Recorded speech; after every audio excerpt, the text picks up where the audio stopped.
Good afternoon. Come read with me. This is Violet, and I am reading from my second book, It Takes Two, a little bit me and a little bit you. And this follows my first book, which was called Six of One, Half a Dozen of the Other. And today we're reading from Dell's voice, and it's called Showers and Hygiene. In Vietnam, basically, you didn't get to shower too much when you were in combat in the field. However, if a good rain shower came up and you were in a position to do so in a secured area where you could strip down and grab a bar of soap, you could improvise. That is how you got a shower. If we were lucky, it rained long enough for us to wash the soap off. If you were unlucky, it didn't, and you didn't get the soap rinsed off before the rain quit. You did the best you could with whatever you could, or you left the soap on you. That didn't happen very often, but occasionally it did.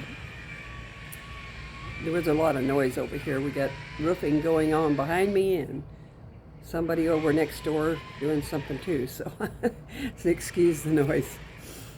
That didn't happen very often, but occasionally it did. The other kind of shower that we would take was if we were on a fire base where they had artillery. We could take an artillery canister, which was the container that held artillery shells, huge artillery shell, fill it with water, and leave it up on the bunker in the heat. It had a new screw cap that was watertight. We would lift it over the bunker and unscrew the cap very little, and the water was warm from the sun all day. We could turn it on and get wet, turn it off, soap up, turn it on, and rinse off. That was the best kind of shower. Showers in combat were few and far between. If we got one shower a week, that was doing well. Sometimes we went longer than that. Those were the two basic showers.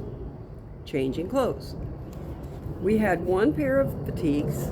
We had 2 or 3 pairs of socks, 2 or 3 pairs of underwear, and that sounds like the Air Force flying over me right now. They fly over my house a lot. I'm glad they're out practicing to protect us. We had 2 pairs of underwear and 2 or 3 t-shirts. We would try to rinse them out if water was available. That was it. When our fatigues were full of holes and worn out, we would request some new ones from supply. If they were unavailable, we got them. If they were available, we got them. If not, we continued to wear them until they literally rotted off of us.